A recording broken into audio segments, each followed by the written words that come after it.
Today we're going to do our chapter 4.3 called Simplifying Rational Numbers. So, you have seen my mug that says simplify your fractions is one of the biggest mistakes that girls keep on and the students in general keep doing up to year 12 and in university. They don't simplify their fractions.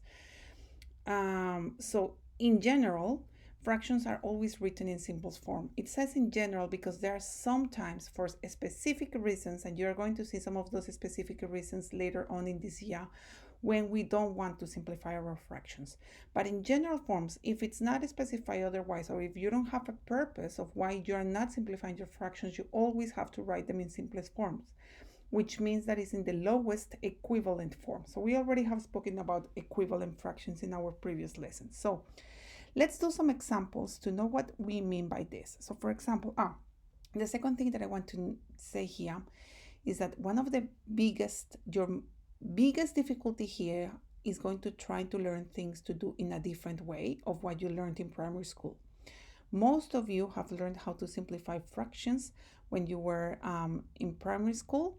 We're going to teach you another way, and there is a reason why we teach you in another way, is because it connects with other topics later on. So your biggest hurdle, your biggest difficulty right now is to trust us that and trying to relearn things in a different way. Okay, having said that, let's do some examples. So if I do, for example, 2/8, and we have to simplify the fraction. So hopefully you are saying, okay, what I have to do is divide numerator and denominator by 2, and then I know that I will get into 1/4. Fantastic. That's correct. And usually the types of simplification of fractions that you have to do in primary school are something like this. Another example of things that you could have done in primary school is like 3/9. And you say, okay, I have to do divided by 3 and then divided by 3. And that's going to say that is equal to 1/3. Fantastic.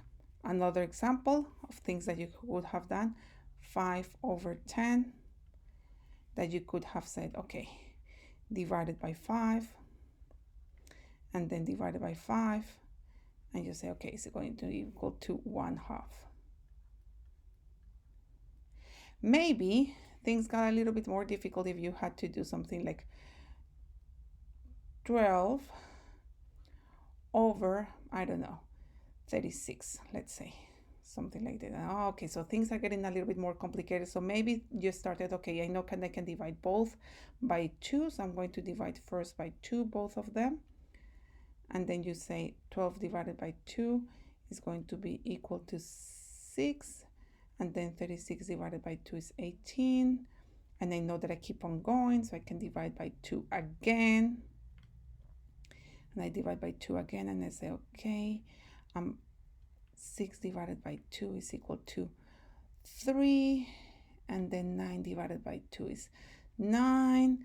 Okay, and if you're very good in maths, you say, okay, I can see that I can keep on going, so I'm going to divide by 3 numerator and divide by 3 denominator, and I say, okay, good.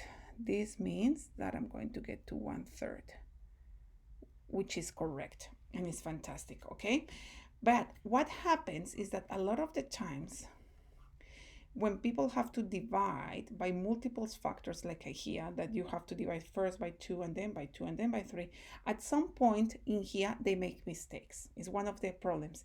The other problem is that at some point here they stop seeing that they can't keep on going and simplifying, and they don't simplify fully. Okay, so I'm going to solve this problem in a different way. Okay, to do that, this is where I want you to start taking notes. If you want up to this point, you copy your title, you copy this line, you copy these examples here, and then this is the new method that I want you to learn, and I want you to put that title here, new method. And it's going to connect to something that we did on in our previous lessons, okay? Wonderful. So we're going to do 12/36, and we're going to get to the same answers of what we had to do before. So we're going to do 12/36. But what we're going to do is we're going to do our 3 factors of what we have learned. So remember this, that I said 12 and I find 2 branches, and I said that the 2 branches that are going to factors of 12, I'm going to choose 4 and 3. Remember that it doesn't matter which branches I use, I will always get to the same answer. And it's okay, 3 is a prime number, so I stop there with this branch, and then I go 4 is going to divide by 2 and 2. Wonderful, and I have finished there. So that's 12. And now let's do 36.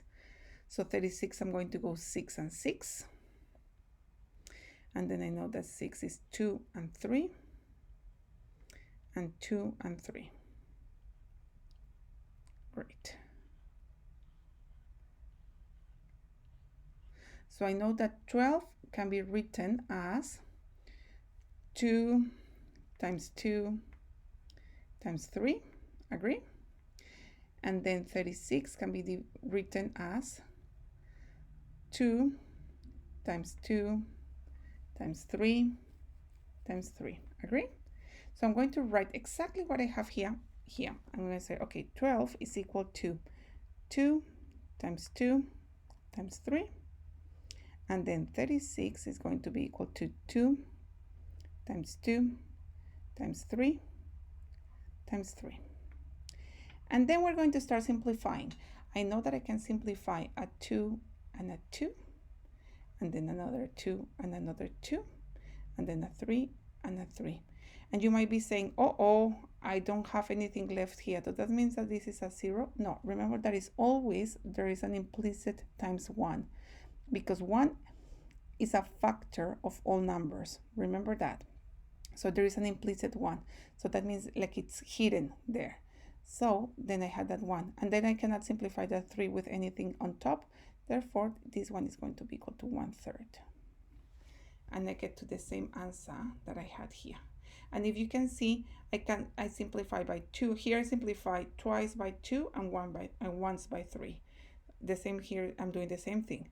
I'm simplifying by 2 twice, and then 1 time simplifying by 3.